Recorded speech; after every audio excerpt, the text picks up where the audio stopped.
Tuhan. Besarlah kasih setiamu. Sekali lagi saudara-saudara dikasih Tuhan. Sungguh besarlah kasih setiamu.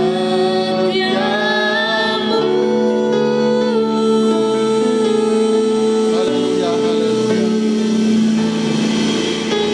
Terima kasih Tuhan. Kami sungguh rasakan besar kasih dan setiamu dalam hidup kami. Sehingga sampai detik ini pun kami masih bisa mengakui bahwa Engkau Allah yang setia dalam hidup kami. Apapun yang kami hadapi mungkin menekan hidup kami, tapi sampai detik ini kami tetap yakin dan percaya, dan kami sungguh-sungguh rasakan bahwa kami tidak pernah ditinggalkan sendiri. Sehingga kami pun tetap bisa bersyukur, tetap bisa memuliakan Tuhan dalam segala situasi. Terima kasih Engkau telah menjaga hidup kami sepanjang hari ini, sepanjang minggu ini, dalam segala hal apapun yang menimpa maupun membahagiakan hidup kami, Engkau selalu bersama dengan kami. Terima kasih Tuhan, terima kasih buat pujian dan penyembahan yang sudah kami naikkan. Biar ini sungguh-sungguh bukan sekedar kami menyanyi, tapi sungguh-sungguh kami mengaku di hadapan Tuhan bahwa hidup kami semuanya tidak terlepas dari kemurahan Tuhan. Terima kasih Tuhan, sebentar kami akan diberi kesempatan untuk merenungkan kebenaran firman-Mu. Kami percaya hamba-Mu yang penuh keterbatasan, Tuhan pakai, Tuhan lengkapi, Tuhan beri hikmat supaya kami semua mengerti apa yang menjadi isi hati-Mu di dalam hidup kami. Di dalam nama Tuhan Yesus Kristus, juga seluruh jemaat persiapkan hati kami semuanya supaya firman Tuhan boleh tertanam dalam hati kami. Di dalam nama Tuhan Yesus Kristus kami berdoa dan mengucap syukur. Haleluya. Amin. Sebentar saudara, saya tak izin ambil minum dulu.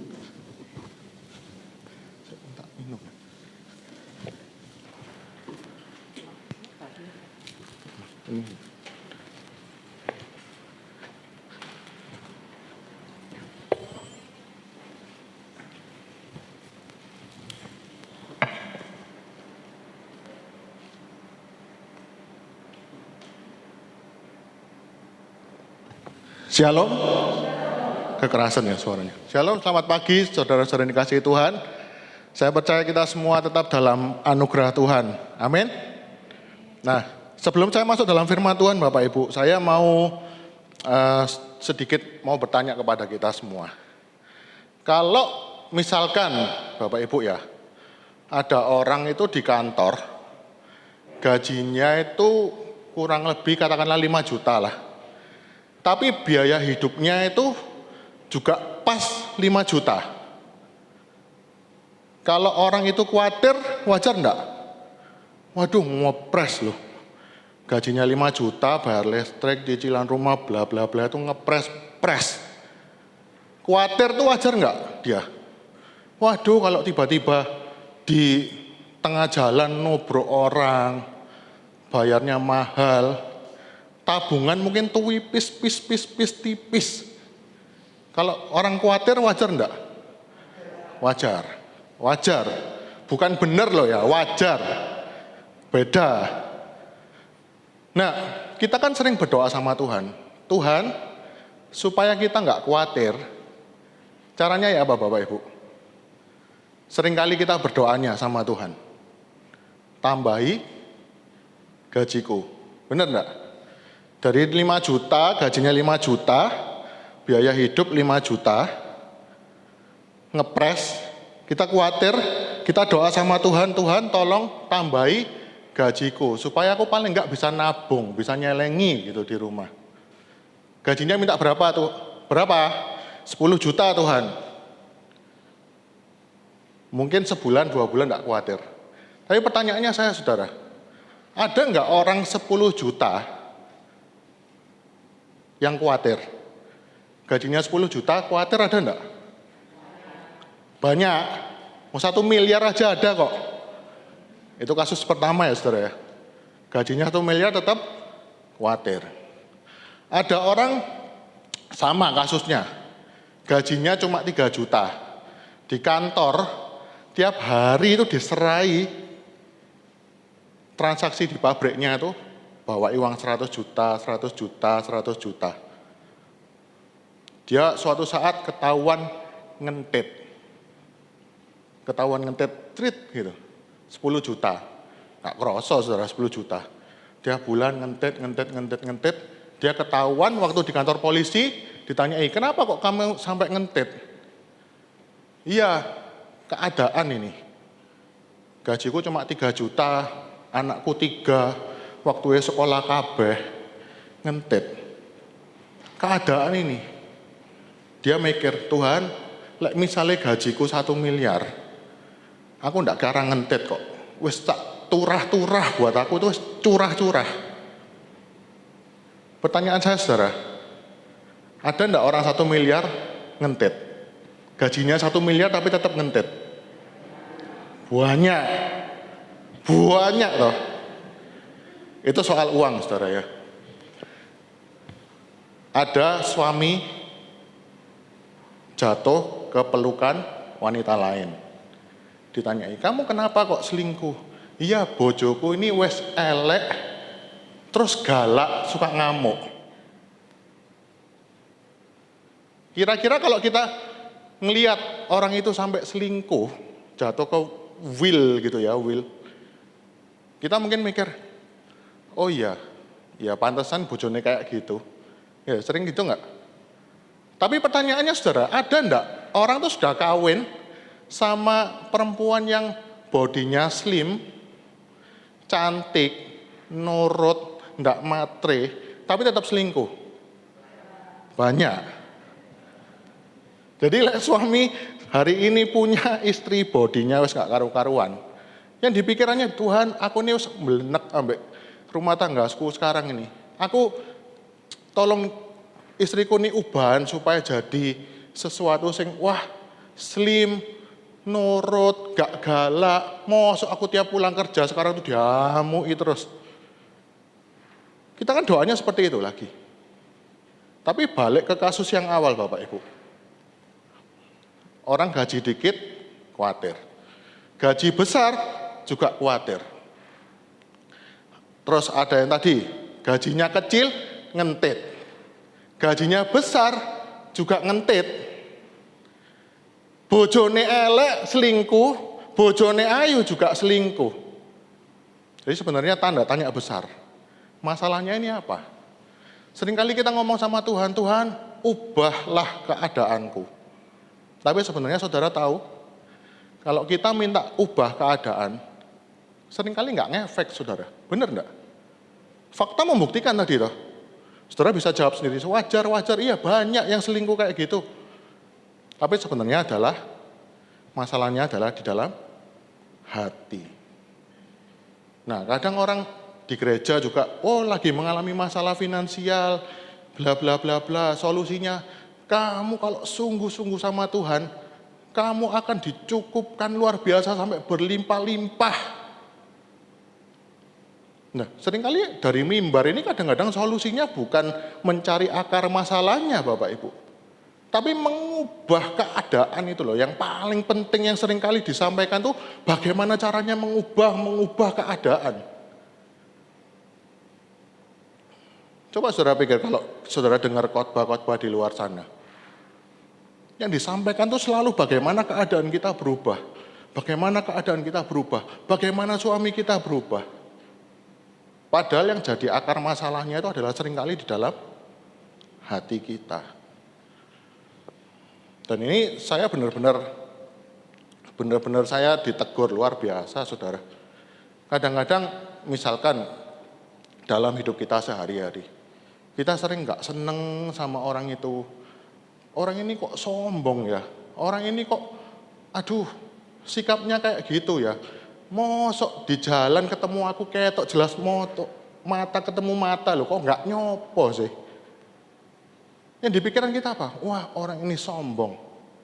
Padahal saudara ya, padahal dalam hatinya kita, yang sombong itu kita. Pertanyaannya, apa kok nggak kamu dulu yang nyopo? Bener nggak? Duh, kita nganggap dia sombong. Dia juga nanti di gereja doa sama Tuhan, Tuhan aku ketemu Yohanes tadi kok sombong ya. Kita mikirnya orang itu yang sombong, ternyata kita yang sombong. Jadi seringkali dalam hati kita itu jadi sumber masalah. Dan hari ini kita akan bongkar hari ini supaya kita tuh mengerti ada apa sebenarnya di dalam hati kita Bapak Ibu. Kok seringkali kita sering dengar bagaimana tips mengalahkan dosa. Bagaimana tips kita hidup benar. Bagaimana tips kita bisa mengalahkan godaan-godaan untuk jatuh dalam dosa. Tapi semuanya itu enggak bakalan ngefek saudara kalau enggak saudara tahu akar masalahnya dalam hati kita itu apa. Ilustrasinya gini, di depan rumah kita tiap hari itu bau gotnya enggak enak saudara. Bau gotnya enggak enak. Kita tiap pagi jam subuh, jam 4 pagi itu kita kuras gotnya depan rumahnya kita ini supaya baunya hilang. Dikuras cuape, jam 6 baru selesai, nggak bau ya. Seharian, besok pagi, bau lagi. Kuras lagi. 10 tahun saudara gitu terus, mati saudara. Karena apa? Saudara enggak tahu akar masalahnya di depan rumahnya saudara ini apa yang membuat tiap hari itu ada bau got. Ternyata dari pojokan sana ada sampah yang bocor. Lah kalau saudara enggak membersihkan dari ujungnya sana, terus saudara ini cuma repot bersih yang di depan rumah saudara ini. Sampai 10 tahun ya rumah saudara tetap bau tiap pagi. Benar enggak? Cengli enggak omongan saya Bapak Ibu? Apakah kalau membersihkan yang paling ujung tadi itu gampang? Enggak juga. Perlu banyak pergumulan. Nah hari ini kita mau belajar sama-sama apa yang sesungguhnya ada di dalam hati kita. Kalau terakhir saya khotbah, judulnya Allah yang Maha Kuasa. Hari ini saya mau menyampaikan kepada kita, judulnya Allah yang Esa. 1, 2, 3 Bapak Ibu, Allah yang Esa. Sebelum saya masuk, kapan lalu tahun 2022 Bapak Ibu ya, saya cerita sedikit. Ada seorang tokoh politik keluar dari sebuah gedung. Dia ngomong gini, agama di dunia ini, agama di Indonesia, yang sesuai dengan Pancasila, itu cuma agama X, agamanya yang ngomong tadi. Ya sudah tahu lah maksudnya agama apa. Agama X yang cuma sesuai dengan Pancasila. Oh coba kalau Kristen itu, Allahnya 3, Bapa, Anak, Roh Kudus. Allahnya 3, apalagi kalau agama yang satunya lagi, dewanya banyak. Nah, sejak saat itu Bapak Ibu ya, sejak ada omongan itu, waktu itu masih pandemi, gereja itu bikin Zoom seminar itu tentang Allah Tritunggal. Itu seminggu mungkin kalau saya lihat ada 3 kali. Gereja ini bikin, gereja ini bikin, gereja ini bikin, gereja ini bikin. Itu penting loh. Dan banyak orang, loh iya ya. Saya mau tanya Bapak Ibu, Bapak Allah bukan? Allah. Anak Allah bukan? Roh Kudus Allah bukan? Berapa Bapak Ibu? 3 toh. Berarti omongannya benar toh. Nah kalau kita nggak belajar, maka kita akan ngomong, oh iya ya. Berarti orang Kristen ini menyembah banyak Allah. Doa makan suwe gini. Kenapa doa makannya suwe? Iya Allahnya 3. 5 menit. Nah kita akan belajar. Allah yang Esa hari ini. Tentu saja ini bukan sekedar saya mau seminar doktrin saudara, bukan. Tapi kita akan melihat Allah yang Esa itu seperti apa dan Allah yang Tritunggal itu seperti apa. Saya cuma minta waktu 10 menit jelaskan yang sedikit teoritis. Nanti sisanya kita akan belajar penerapannya dalam hidup kita. Nah kita buka sama-sama di dalam kitab Ulangan pasal yang ke-6.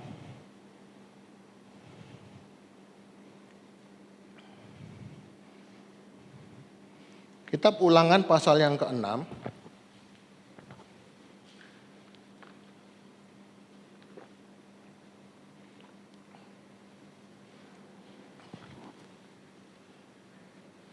Ayat yang mulai dari ayat yang pertama. Semua boleh lihat ke depan, saudara. Inilah perintah, yakni ketetapan dan peraturan yang aku ajarkan kepadamu atas perintah Tuhan Allahmu, untuk dilakukan di negeri kemana kamu pergi untuk mendudukinya. Ayat yang kedua, supaya seumur hidupmu engkau dan anak cucumu takut akan Tuhan Allahmu dan berpegang pada segala ketetapan dan perintahnya yang kusampaikan kepadamu, dan supaya lanjut umurmu. Ayat yang ketiga, maka dengarlah hai orang Israel, lakukanlah itu dengan setia supaya baik keadaanmu dan supaya kamu menjadi sangat banyak seperti yang dijanjikan Tuhan Allah nenek moyangmu kepadamu di suatu negeri yang berlimpah-limpah susu dan madunya. Berikutnya ayat yang keempat. Saudara baca sama-sama. 1, 2, 3. Dengarlah hai orang Israel, Tuhan itu Allah kita, Tuhan itu esa. Enggak bertentangan dengan Pancasila atau berarti Bapak Ibu? Benar enggak? Tapi orang itu kadang-kadang demi untuk menjawab orang sebelah, kadang-kadang cuma ngomong, oh iya Tuhannya orang Kristen itu cuma satu, ya Allah. Loh kok namanya ada Bapa, Anak, Roh Kudus? Iya itu di perjanjian lama namanya Bapa, di perjanjian baru namanya Yesus Kristus, dan setelah Yesus naik namanya Roh Kudus. Itu orang sering kali jawabnya gampang kayak gitu. Ngasih contohnya gini, seperti saya saudara, saya di rumah dipanggil Papa. Di kantor saya dipanggil Yohanes, biasa, Bapak. Terus misalkan di rumah saya dulu, waktu saya kecil dulu dipanggilnya Nyo. Saudara tahu Nyo itu apa? Sinyo, bukan, Nyonyo. Bukan, gampang. Caranya jelaskan kayak gitu, saudara. Orang seringkali menjelaskan dengan cara kayak gitu. Padahal itu salah, saudara. Padahal itu salah. Padahal itu salah. Allah kita benar-benar 3 pribadi. Bapa, Anak, Roh Kudus. Penjelasannya kayak gini gampangnya, saudara. Allah Tritunggal itu menjelaskan bahwa Allah itu satu di dalam hakikatnya, tapi 3 di dalam pribadinya. Jadi Bapa, Anak, Roh Kudus itu semuanya sama-sama Allah. Semua sifatnya sama-sama Allah. Sempurnanya sama-sama semua. Tapi Bapa ini bukan Anak, Anak bukan Roh Kudus bukan Bapa, dan seterusnya. Jadi kalau ditanya orang, yang turun menjadi manusia itu siapa? Bapa, Anak, atau Roh Kudus? Anak. Jangan dijawab, oh Yesus itu adalah Bapa yang turun ke dunia. Salah, saudara. Bahkan lagu-lagu karismatik ini seringkali gini, Yesus, Yesus, engkaulah Bapakku. Salah. Yesus ya Yesus, Bapa ya Bapa. Masa Yesus di doa, Bapa di surga itu berdoa kepada dirinya sendiri? Enggak toh. Tapi semua pribadi ini, Bapa, Anak, Roh Kudus, itu memiliki sifat Allah yang sama. Kasihnya kepada kita itu sama semua. Kenapa disebut tetap kita menyembah satu Allah? Karena 3 pribadi ini sama-sama memiliki sifat Allah yang satu dan sama. Kita kan sering kali doa, oh Bapa itu cuma ongkang-ongkang di surga. Yesus yang repot-repot turun menebus hidupku. Aku mengasihi Yesus, Yesus mengasihi aku. Jarang kita ngomong Bapa mengasihi kita. Padahal 3 pribadi ini mengasihi kita dengan cara dan porsi yang sama. Amin Bapak Ibu. Jadi bukan berarti Bapa itu benci kita, mau hukum kita, terus anak yang disuruh repot-repot, nanti Roh Kudus disuruh repot-repot. Bapaknya cuma asik-asik di surga gini. Wah, kalau gitu benar kita nyembah 3 Allah kalau caranya seperti itu tadi. Tapi karena Bapa, Anak, dan Roh Kudus ini mengasihi kita dengan porsi yang sama. Dengan cara yang sama. Tentu pasti banyak pertanyaan, saudara. Tidak mungkin saya cuma 5 menit saudara ngerti terus, wah wes mantep tentang Allah Tritunggal. Enggak. Karena saya poinnya bukan itu sebenarnya. Tapi saudara ya, meskipun Bapa, Anak, dan Roh Kudus ini sama-sama Allah yang setara dan sehakikat, tapi waktu menyatakan bekerja untuk menyelamatkan kita, itu ada tugasnya sendiri-sendiri, Bapak Ibu. Paham ya sampai sini ya? Bapa, Anak, Roh Kudus, semuanya sama-sama Allah. Saudara bisa lihat ya, Bapa itu Allah, Roh Kudus adalah Allah, Anak juga adalah Allah. Semua setara. Tidak ada yang lebih besar, tidak ada yang lebih kecil. Sehingga kita bisa sebut mereka satu. Tidak terpisahkan. Di mana ada Bapa, di situ ada Anak. Di mana ada Anak, di sana ada Roh Kudus. Di mana ada Roh Kudus, ya di situ ada Bapa. Tapi mereka bukan melebur. Oh ya wes, berarti Bapa itu ya Yesus, Yesus ya Roh Kudus. Salah sekali lagi. Tapi mereka itu benar-benar 3 pribadi yang bisa dibedakan. Tapi mereka itu setara. Nah, saya mau sampaikan implikasinya untuk kita. Apa gunanya Allah Tritunggal ini, saudara? Bukan cuma buat debat ini, saudara. Tapi buat hidup kita. Saya jelaskan trinya dulu ya. Ini, saudara bisa baca, saya bacakan. Meskipun ketiga pribadi ini setara dan sederajat, tetapi mereka melakukan peran dan pekerjaannya masing-masing. Dan saling memuliakan dan mengasihi satu dengan yang lain. Ini indah luar biasa, saudara.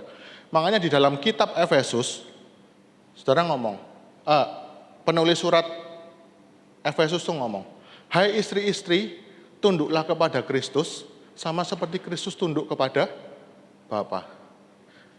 Di dalam karyanya, saudara, waktu menyelamatkan kita, Anak itu, meskipun dia setara dengan Bapa, tapi dalam tugasnya, dia merendahkan diri. Benar enggak? Jadi kalau suami itu manusia, istri juga manusia toh, saudara. Sederajat toh harusnya. Tapi di dalam keluarga yang sudah ditetapkan Allah, meskipun suami dan istri sederajat, tapi Tuhan tuh minta ada aturannya di dalam situ. Suami mengasihi istri, istri tunduk kepada suami. Dan saudara lihat ya, waktu Bapa itu menyuruh Kristus datang ke dunia, Kristus itu mempermuliakan Bapa, Bapa juga mempermuliakan Anak. Mereka saling mengasihi dan memuliakan. Meskipun kelihatannya Yesus lebih rendah ya saudara, kelihatannya loh ya. Karena dia ngerepot turun ke dunia, diutus menjadi utusan, menjadi suruhan. Tapi mereka itu semuanya setara.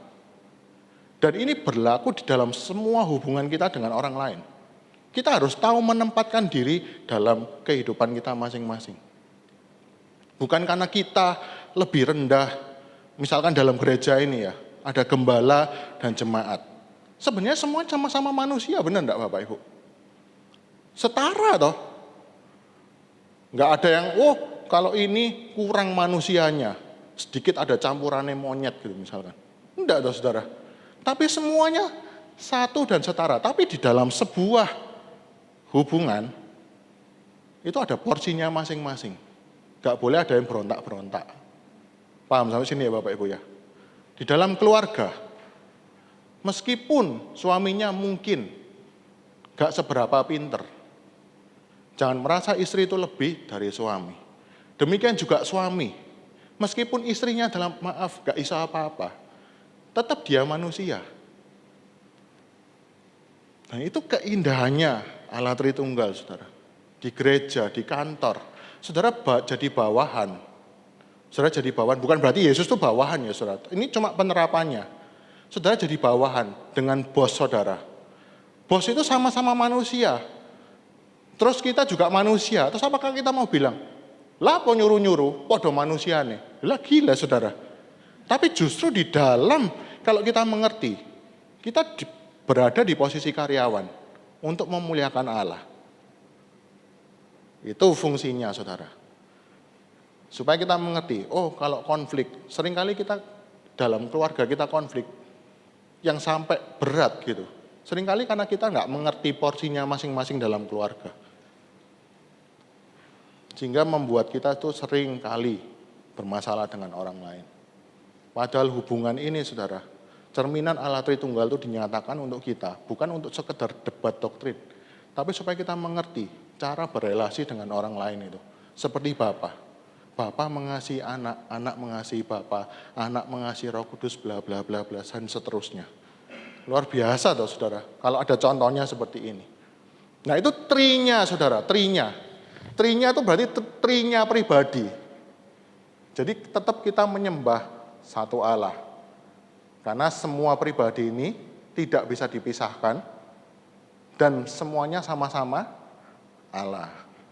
Jadi agama Kristen itu kalau saudara nanti tanyai, agama Kristen itu adalah agama yang monoteis, bukan politeis. Kitab Ulangan ini saudara, Ulangan 6 ayat 4, tidak usah dibuka lagi. Perintah Tuhan itu disampaikan, dengarlah hai orang Israel, Tuhan itu esa. Saudara tahu konteksnya ayat itu ditulis? Itu bangsa Israel setelah keluar dari Mesir, dibawa ke suatu tempat sama Tuhan di padang gurun, dan itu dikelilingi oleh bangsa-bangsa yang menyembah banyak dewa-dewa, saudara. Ada orang Kanaan, dewanya ini. Ada orang Amori, dewanya ini. Ada orang ini, dewanya ini. Ada orang ini, dewanya juga ini lagi, lain lagi. Sehingga Tuhan tuh ngomong, kamu ini punya Tuhan yang esa. Dengarlah orang Israel, Tuhan itu esa. Tuhan itu satu, Allah itu satu. Jadi agama kita monoteis. Kalau orang sebelah yang Allahnya banyak, itu namanya politeis. Poli itu banyak, theos itu Allah. Banyak Allah. Sama kalau seperti misalkan poligami. Poli itu banyak, gami itu istrinya banyak. Tapi kalau pernikahan satu suami, satu istri disebut monogami. Untung nggak ada yang jawab monoton ya saudara. Gawat lah kalau dijawab monoton. Gawat ini. Untung lah nggak ada yang jawab monoton. Wes nanti tak laporkan Bapak Gembala kalau ada yang jawab monoton. Perlu dikonselingi. Oke. Ini saya masuk kepada poin intinya saudara. Sekali lagi kita percaya bahwa Allah kita itu adalah Allah yang esa. Allah yang cuma satu-satunya dalam hidup kita. Tidak ada Allah lain. Tidak ada ilah lain dalam hidup kita. Itu beberapa aspek saudara. Seperti yang dulu saya menyampaikan Allah Maha Kuasa ada beberapa aspek. Tapi kalau hari ini Allah yang Maha Esa juga ada beberapa aspek. Bukan sekedar saya nunjukkan, Allah Tritunggal gini. Tapi kenapa ada perintah yang penting di dalam yang disampaikan Tuhan kepada orang Israel. Bahkan kalau saudara loncat ke perjanjian baru, ada di dalam Markus kalau nggak salah. Yesus ditanya sama orang Farisi. Guru, hukum manakah yang terpenting? Bukan dijawab langsung, kasihlah Tuhan Allahmu, kasihlah sesamamu. Tapi sebelumnya, hai orang Israel, dengarlah, Allah itu esa. Jadi kita memahami Allah itu adalah Allah yang esa. Bukan cuma sebagai syahadatnya orang Yahudi waktu itu saudara. Tapi Tuhan itu mau tekankan sungguh-sungguh bahwa di dunia ini sesembahan kita cuma satu. Namanya Allah yang esa. Allah Tritunggal dalam hidup kita. Tidak ada Allah yang lain. Nah, slide berikutnya, tolong. Setelahnya ini.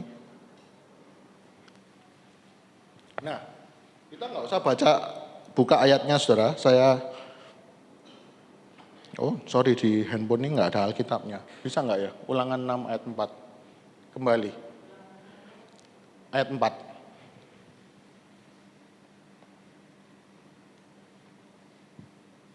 Sekali lagi saya bacakan, ini satu pembuka kalimat yang penting saudara ya. Dengarlah, hai orang Israel, Tuhan itu Allah kita, Tuhan itu esa. Dan waktu bangsa Israel saudara diselamatkan dari bangsa Mesir, dari perbudakan bangsa Mesir, sampai di tengah padang gurun dan membuat perjanjian dengan Allah, dan Allah memberikan banyak peraturan kepada Allah Israel. Sebelum Allah itu menyampaikan hukum-hukumnya, dia selalu ngomong gini, dengarlah ya orang Israel, Tuhan itu Tuhan kita, Allah itu esa. Terus berikutnya dia ngomong lagi, Tuhan itu ngomong, ingatlah bahwa aku ini satu-satunya yang telah membawa engkau dari perbudakan di Mesir kepada keadaanmu yang sekarang. Jadi selalu itu peraturan-peraturannya Allah, larangan, perintah, itu selalu dimulai dengan semua yang sudah Allah kerjakan dalam hidup kita. Benar enggak saudara? Bangsa Israel sebelum dikasih 2 loh batu ini, dia ngomong, Tuhan tuh ngomong, ingatlah akan segala yang sudah aku kerjakan, yang membawa engkau dari perbudakan di Mesir, kamu menjadi orang merdeka. Sehingga lakukan ini, lakukan itu, lakukan ini, lakukan itu. Benar enggak? Urutannya seperti itu enggak Bapak Ibu? Atau gini, atau aturannya gini, jangan kuduskanlah hari Sabat, hormatilah orang tua, supaya aku bisa membebaskan kamu dari Mesir. Kebalik enggak? Kebalik kan? Yang benar kan, ingatlah aku sudah melepaskan engkau dari bangsa Mesir yang memperbudak engkau, dan detik ini engkau menjadi orang merdeka, sehingga jangan ada padamu Allah lain, jangan mencuri, jangan berzina, kuduskanlah hari Sabat. Ngerti enggak maksudnya saudara? Sehingga semua kita melakukan perintah Tuhan, kita melakukan hukum-hukum Tuhan, itu semua harus didasarkan bahwa Allah itu sudah melakukan sesuatu yang luar biasa untuk hidup kita. Dan Allah yang esa yang pertama, saudara, saya bacakan apa yang saya tulis di sini. Semua yang kita kerjakan di luar dasar perbuatan Allah bagi kita, itu sama dengan penyembahan kepada ilah lain. Saya ulang sekali lagi saudara, semua yang kita kerjakan di luar dasar perbuatan Allah bagi kita, itu sama dengan penyembahan kepada ilah lain. Makanya Alkitab itu selalu relevan untuk hidup kita sampai saat ini. Kalau ilah lain itu cuma bicara patung-patung saudara, hari ini kita nggak ada yang nyembah patung, benar nggak saudara? Tapi firman Allah itu selalu firman yang relevan untuk detik ini juga. Nah, semua yang kita kerjakan, termasuk hal-hal yang rohani, kalau kita kerjakan di luar dasar perbuatan Allah untuk kita, yang sudah Allah kerjakan, itu sama dengan penyembahan kepada ilah lain. Contoh saudara, saya langsung tarik kepada ekstrim hal yang rohani sekalipun. Saya kalau mau melayani Tuhan, detik ini saya mau melayani Tuhan, berkorban waktu, bensin, tenaga, macam-macam. Kalau saya bukan didasari karena Tuhan itu sudah melakukan untuk saya masih menunggu kalau saya sudah berkorban bensin, bla bla bla, itu Tuhan nanti memberkati saya. Itu saya sama seperti menyembah ilah lain. Karena apa? Kalau saya berharap saya diberkati, berarti yang saya sembah itu bukan Allah Yahweh yang di surga itu Bapak Ibu. Tapi Allah yang sebenarnya saya pengen pelihara dalam hidup kita. Saudara lakukan apapun lah.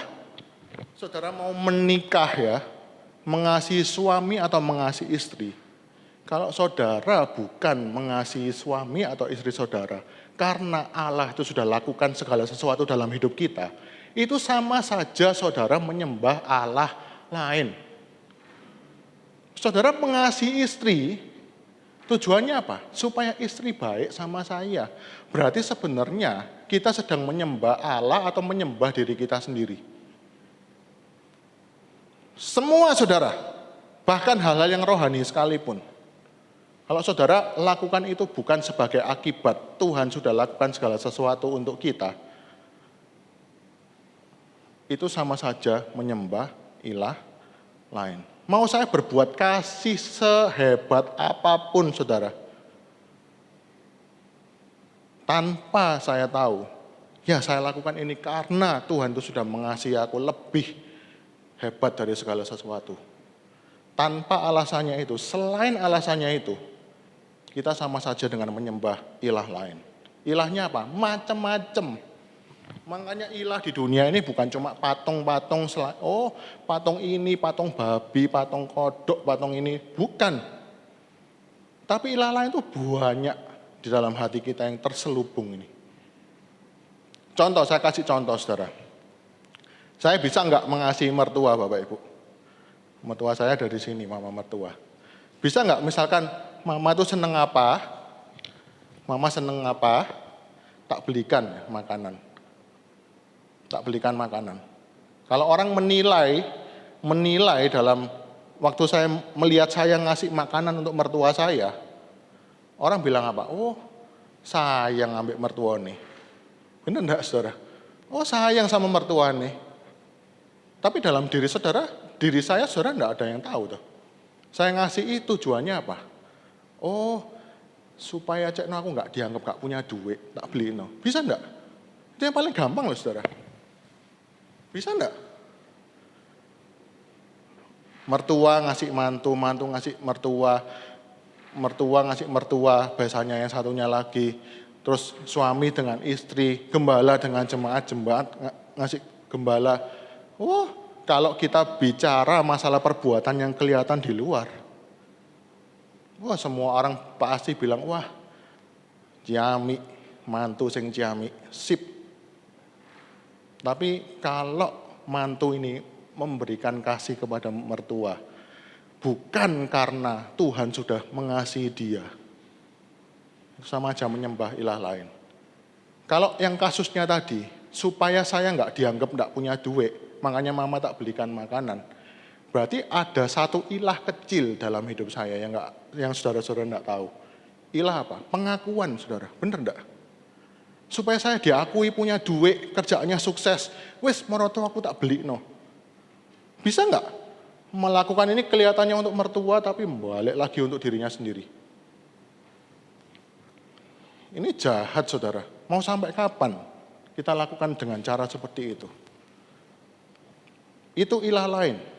Ilahnya itu pengakuan dari mertua. Ilahnya itu pengakuan dari orang-orang di sekitar kita inilah. Itu yang kalau masih ada dalam hidup kita, lama-lama dia tambah besar, tambah besar. Saudara dimakan sama ilah yang ini.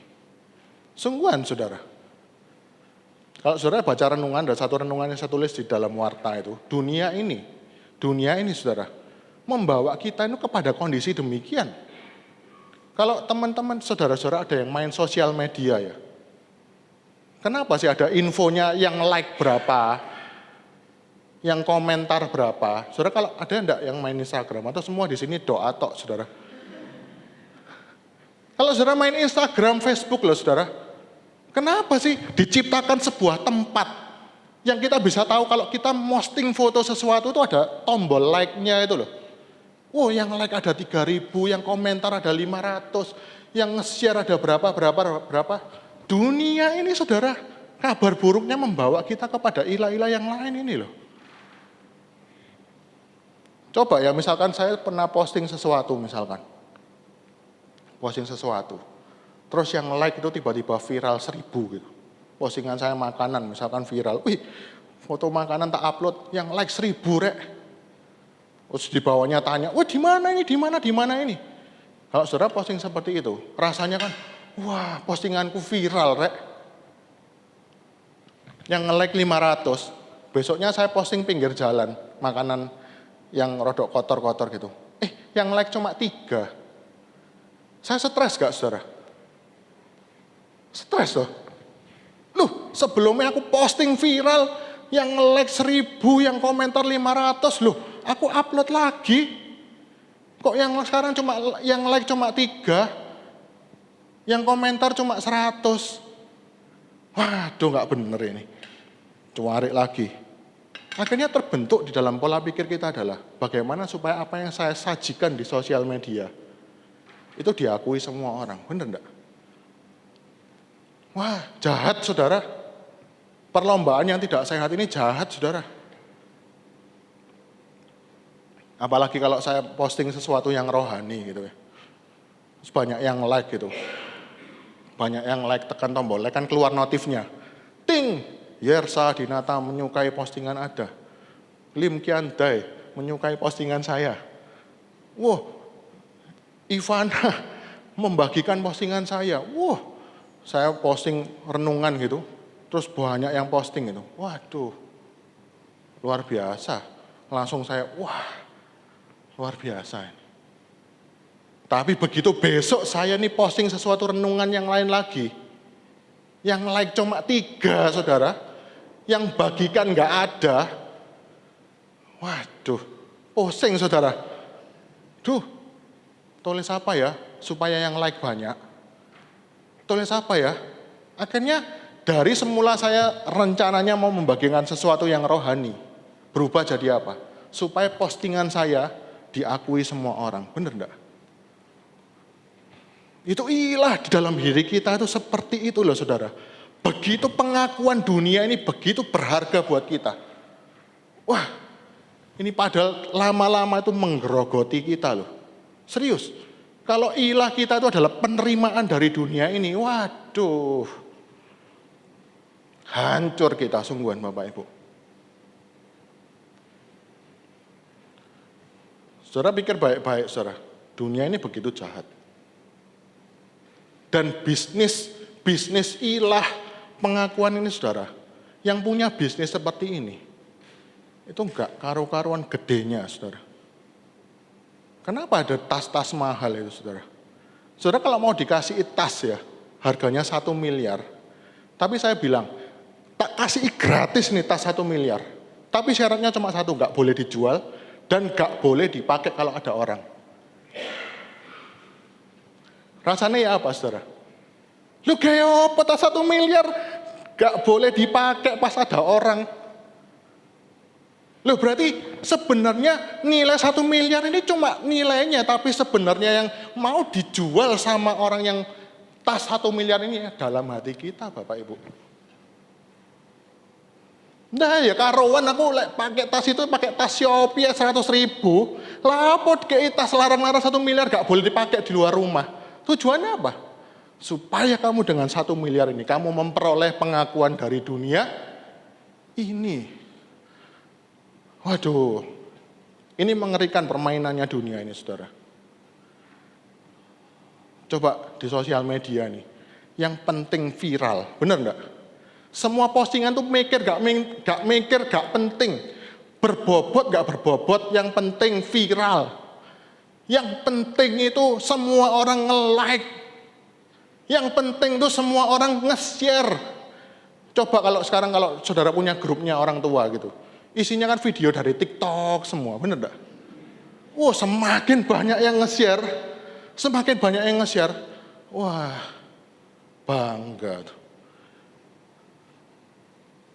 Nah, seringkali kalau kita pelihara ilah-ilah seperti ini, ilah-ilah seperti ini mulai nanti menggerogoti hidup kita. Allah ini Allah yang ilah ini adalah ilah yang begitu jahat dalam hidup kita. Kenapa hari ini skincare laris? Karena apa? Kita ini butuh. Dunia ini mengakui bahwa kita ini masih cantik di usia sekian. Benar enggak? Bukan enggak boleh saudara ya. Selama aman, bahagia, bisa ya masuk akal lah, enggak apa-apa lah. Tapi kenapa bisnis skincare, operasi plastik itu semuanya jadi viral?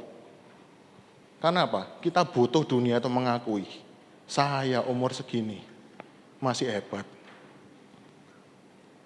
Penerimaan dunia ini begitu penting buat kita, saudara. Kita lupa bahwa penerimaan kita sesungguhnya bukan dari dunia ini, tapi dari Allah kita yang sudah mengakui bahwa kita adalah miliknya. Amin, saudara. Lebih besar mana? Kelihatannya klise, saudara, saya pun ngomong ini tidak gampang. Ngomong tok gampang, saudara. Tapi prakteknya banyak sekali. Ilah-ilah kecil-kecil dalam hidup saya ini. Yang kedua, berikutnya. Slide yang kedua.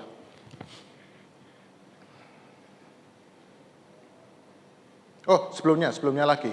Ini saya kutipkan satu kata-kata tokoh yang bagus, saudara. Sebelumnya lagi. Setelah ini.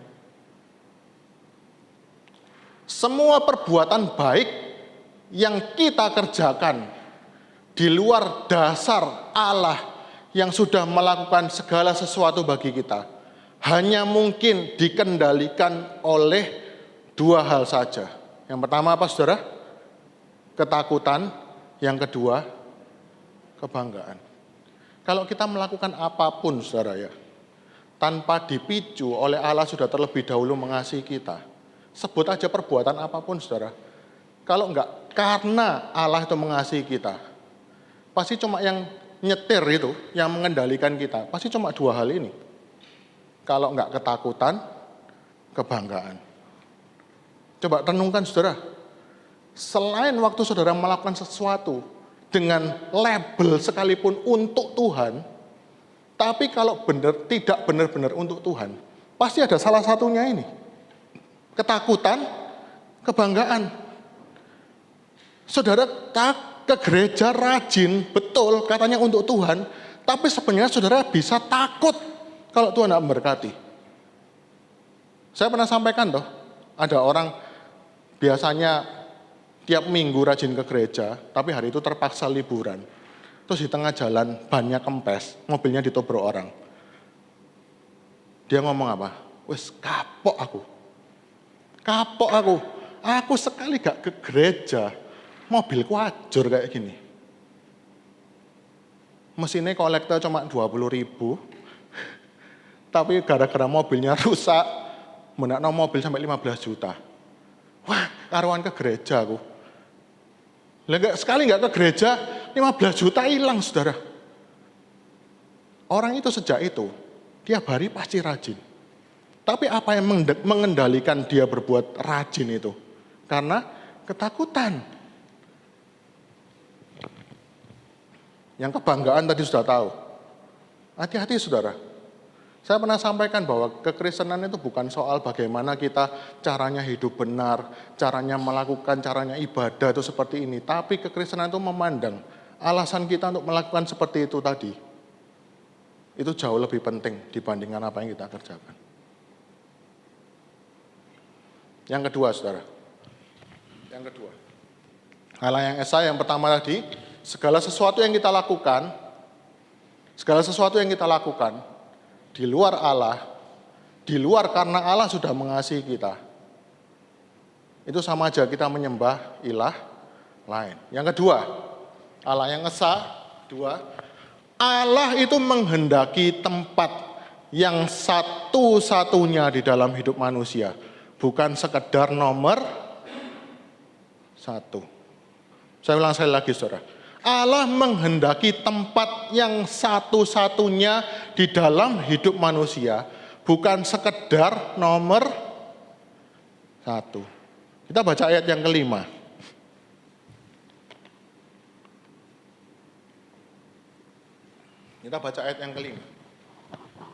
Saya bacakan, saudara. Waduh, sudah 11 kurang 10. Kasihilah Tuhan Allahmu dengan apa? Segenap hatimu, dan dengan segenap jiwamu, dan dengan segenap kekuatanmu. Mau saudara bahasa apapun, namanya segenap. Ini seluruhnya pasti. Benar ya Bapak? Segenap kekuatanmu, berarti kita kalau punya kekuatan 100 dikasihkan semua kepada Tuhan. Tapi ingat, saya kasih contoh. Kalau saudara punya uang berkat hari ini 100 juta, bukan berarti semua 100 juta ini dikasihkan pekerjaan Tuhan, terus saudara sudah merasa, ini aku sudah memberikan untuk Tuhan itu segenap hartaku. Bukan. Saya mau tanya, biasanya orang itu kan bikin prioritas ya saudara. Tuhan, uang ini untuk Tuhan, keluarga, pelayanan, pekerjaan, bla bla bla bla bla, hobi. Tapi Tuhan itu sistemnya bukan gitu, saudara. Semua uang kita untuk Tuhan. Kalau yang sebelumnya tadi, jatuhnya gini. Tuhan, aku punya gaji 100 juta ini. Oke, transfer pertama menomor satukan Tuhan. Transfer yang pertama, tak transferi gereja 10 juta sebagai perpuluhan. Jebret. Itu menomor satukan Tuhan, saudara. Sudah ya Tuhan ya, stop ya, pray ya. 90 jutanya ini milikku. Prioritas-prioritas berikutnya. Salah saudara. Bukan berarti 100 juta tak transfer semua ke gereja. Bukan juga. Tapi saudara ingat bahwa uang yang 90 juta yang tidak saudara gunakan untuk perpuluhan, itu pun juga punyanya Tuhan. Jadi kita pakai uang kita pun juga bagaimana Tuhan dimuliakan. Bukan untuk menciptakan ilah-ilah yang lain tadi saudara. Bukan supaya bagaimana 90 juta aku ini tak pakai supaya dunia ini mengakui aku ini hebat. Bukan dipakai 90 juta aku ini untuk memelihara pengakuan-pengakuan bagaimana aku supaya di komunitasku diakui. Bagaimana aku di sosial media diakui. Itu namanya saudara tidak mengasihi Allah dengan segenap hati. Tapi itu saudara cuma menempatkan Tuhan itu nomor satu, sisanya itu urusan kita sendiri. Dan itu yang keliru loh saudara. Semua harta kita, mau berapa ratus juta, itu semua tetap miliknya Tuhan. Semua tetap miliknya Tuhan. Saudara, hubungan kita dengan Tuhan itu seringkali digambarkan Bapa dengan kita atau Kristus dengan kita. Makanya Paulus ngomong, aku ini cemburu dengan cemburu ilahi. Aku ini sudah mengenalkan kamu kepada Kristus. Kristus ini yang paling indah dalam hidupmu. Tapi kamu kok masih mengejar hal-hal yang lain yang fana, yang semu ini. Saudara bisa bayangkan punya suami ya. Punya gaji 10 juta. Saudara di nomor satu kan saudara ya. Nomor satu kan, oke, aku terima gaji 10 juta. 1 jutanya tak transfer ya. Buat belanja ya. Oke, kamu nomor satu toh sudah. Wes, 500 ribunya ini tak bagikan kepada Yeni, Cynthia, bla bla bla. Ngamuk nggak saudara? Loh, aku ini harusnya jadi satu-satunya dalam hidupmu. Pernikahan Kristen monogami loh saudara, bukan monoton tadi toh. Monogami, itu satu-satunya dalam hidup kita. Saudara pengen sebagai istri, diperlakukan sebagai satu-satunya atau nomor satu. Satu-satunya. Saudara camkan baik-baik bahwa semua detik hidup kita adalah miliknya Tuhan. Bukan berarti saudara minggu sudah ke gereja, Senin sampai Sabtu saudara bisa bebas hidupmu sendiri.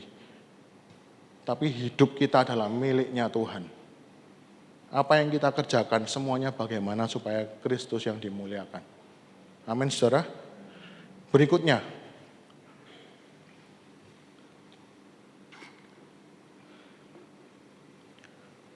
Kenapa kita harus menyembah Allah yang esa? Nomor 3 saudara. Saya mau sampaikan kepada kita semua bahwa ilah lain itu akan membawa dan mengendalikan kita untuk melanggar hukum yang lain, bahkan sampai memperbudak. Beberapa tahun yang lalu saudara, setahun 2 tahun yang lalu, saya waktu masih tinggal di apartemen, saya tinggalnya di apartemen tower B. Di tower A itu ada di lantai 6-nya, ada kasus pembunuhan. Dari kamar itu, jenazahnya yang perempuan itu diseret sampai depannya lift. Jadi garis darah gitu saudara, saya lihat fotonya itu. Kalau saudara lihat, oh iya itu kasus pembunuhan biasa. Tapi saudara tahu apa penyebabnya? Ternyata penyebabnya sepele sekali saudara.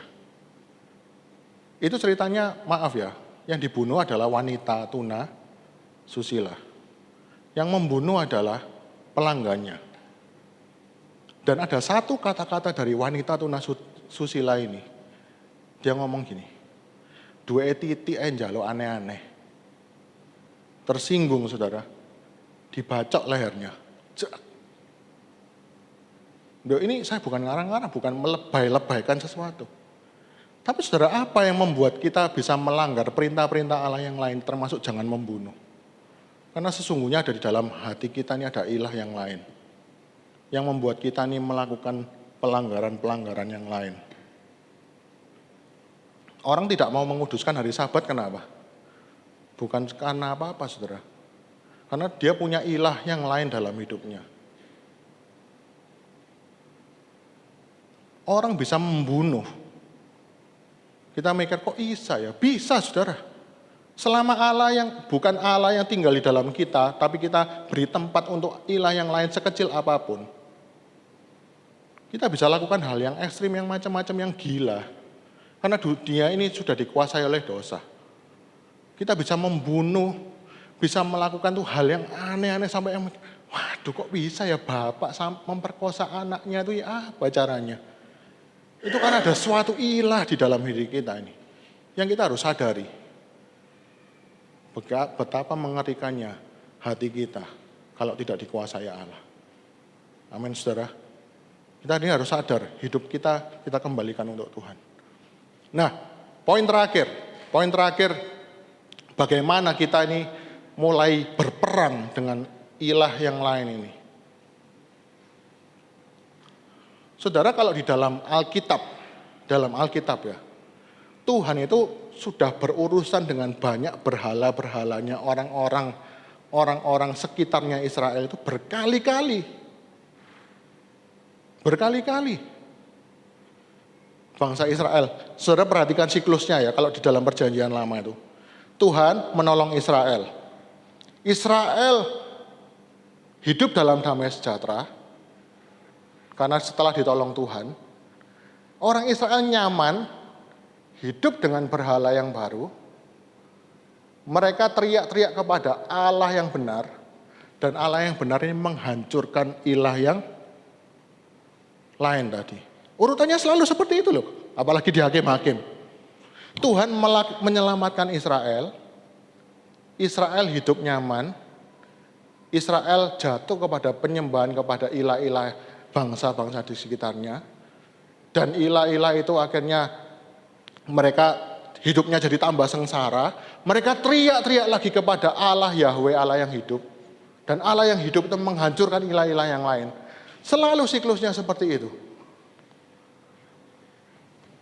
Dan Allah tuh cuma mau ngomong satu hal, saudara. Allah yang mati, ilah yang mati itu, ilah lain, itu untuk menolong dirinya sekalipun, nggak sanggup. Apalagi menolong hidup saudara dan saya.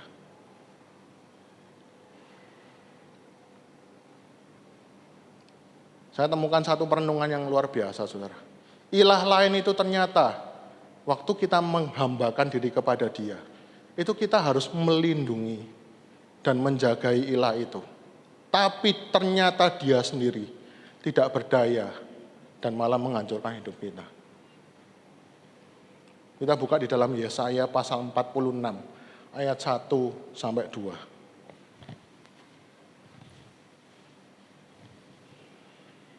Saya bacakan, saudara. Dewa Bel sudah ditundukkan, Dewa Nebo sudah direbahkan, patung-patungnya sudah diangkut di atas binatang, di atas hewan yang pernah kamu arak. Diarak itu berarti digendong, diajak keliling semua untuk dipuji sebagai ritual penyembahan, saudara. Sekarang telah dimuatkan sebagai beban pada binatang yang lelah. Berikutnya, yang tidak dapat menyelamatkan bebannya itu. Dewa-dewa itu sama-sama direbahkan dan ditundukkan, dan mereka sendiri harus pergi sebagai tawanan.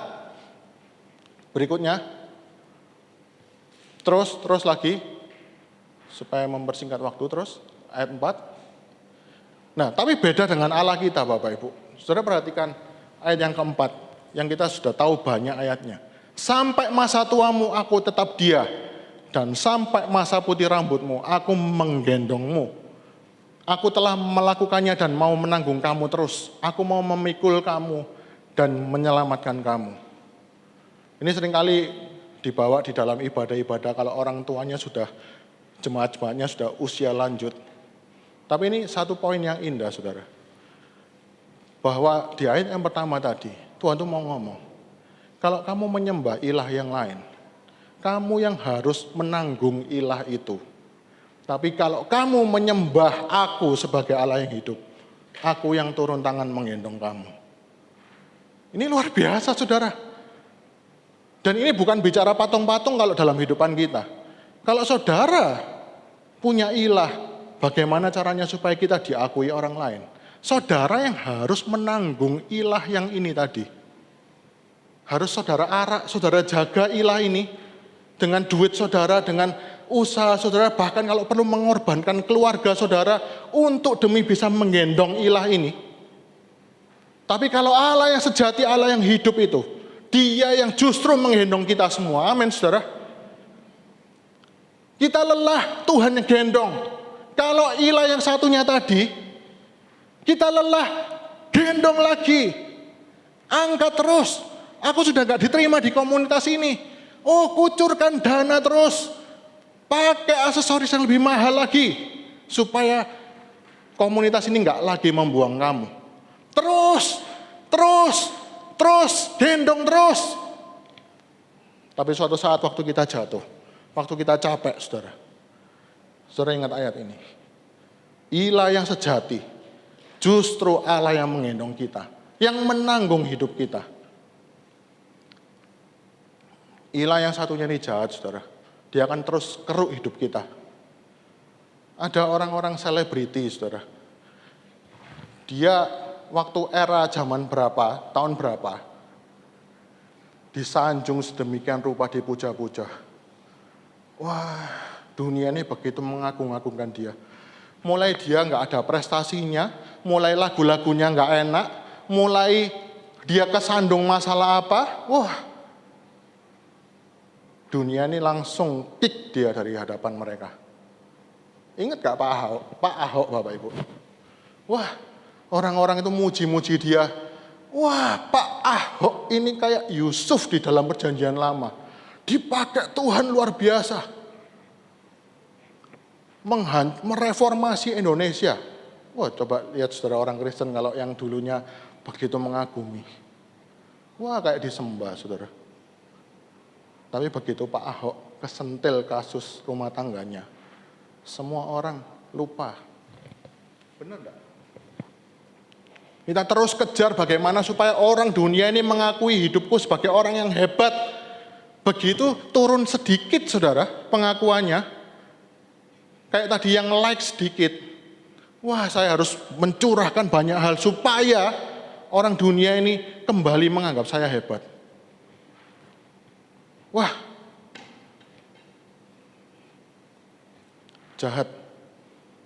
Kalau ilah-ilah yang tadi itu menuntut kita, tapi Allah yang sejati yang hidup, dia ngomong, datang kepadaku, aku mau menanggung hidupmu. Luar biasa, saudara. Yang berikutnya,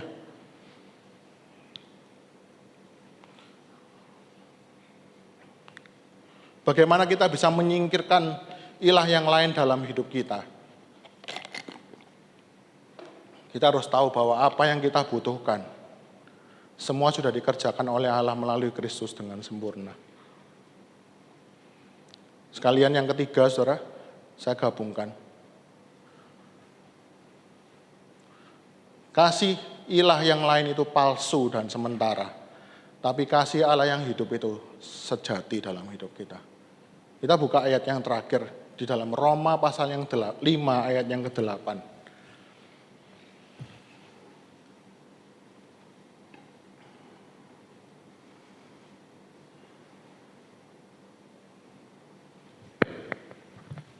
Bagaimana Allah yang hidup itu mengasihi kita, saudara. Saya bacakan. Akan tetapi Allah menunjukkan kasih-Nya kepada kita oleh karena Kristus telah mati untuk kita ketika kita masih berdosa. Di sini ada dua hal yang penting, saudara. Telah mati untuk kita dan ketika kita masih berdosa. Jadi ini karakteristik kasih Allah. Allah yang harus kita sembah, Allah yang sejati itu. Yang pertama, kasih-Nya besar, saudara. Dia bukan hanya ngomong, tapi benar-benar memberikan hidupnya untuk kita. Pertanyaannya, saudara, kalau cuma sekedar memberikan hidup, memberikan nyawa, mati untuk orang lain, nggak perlu Allah, saudara. Orang bisa kok memberikan hidupnya. Paulus kan ngomong membakar dirinya. Bisa untuk orang lain. Tapi bedanya dengan Allah yang hidup ini apa? Kalimat yang terakhir, ketika kita masih berdosa. Jadi karakteristik kasih Allah, kasihnya itu begitu besar. Tapi yang kedua, tidak tergantung objeknya yang menerima kasih. Ini suatu hal yang indah, yang luar biasa. Kalau ilah tadi saudara ya, begitu saudara layani, begitu saudara sembah, dia kelihatannya bisa mengasihi saudara dengan kasih yang besar. Dengan kasih yang begitu luar biasa besar saudara. Tapi dia tidak punya yang kedua. Ketika kita masih berdosa. Dia bisa mengasihi kita ketika kita hebat. Ketika kita masih muda. Ketika kita sukses, dia bisa mengasihi kita. Ketika kita punya duit banyak, dia bisa mengasihi kita. Dunia ini bisa mengasihi kita. Ketika kita umurnya masih muda, ketika kita berjaya, ketika kita sukses, dunia itu begitu bisa seolah-olah memberikan kasih yang begitu besar untuk kita. Sampai kita terlena, wah dunia ini begitu indah. Tapi jangan lupa, ketika saudara gagal memenuhi tuntutannya dunia ini, saudara tinggal dibuang. Das. Makanya selebriti itu banyak yang bunuh diri, kenapa saudara? Saya bukan menghakimi mereka. Mereka bunuh diri karena begitu dulu ini aku jaya, aku ini zaman sakmono, dulu ini aku ini pelawak yang paling lucu. Sekarang aku jungkir balik gak ada yang lucu, gak ada yang guyu.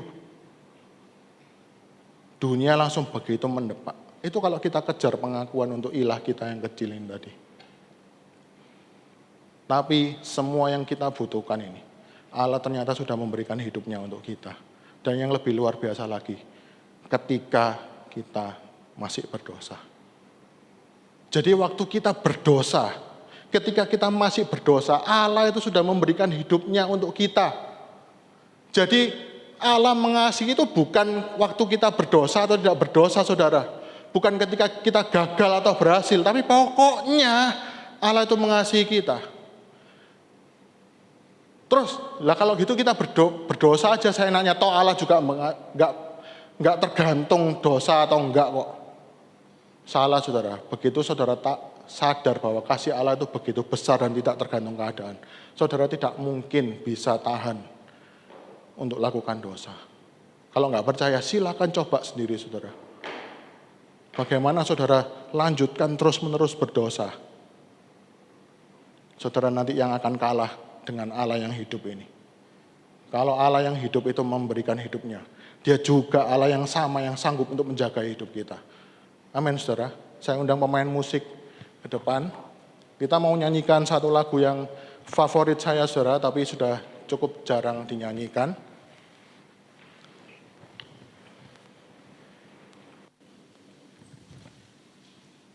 Kita gunakan waktu 5 menit untuk kita merenungkan firman Tuhan ini.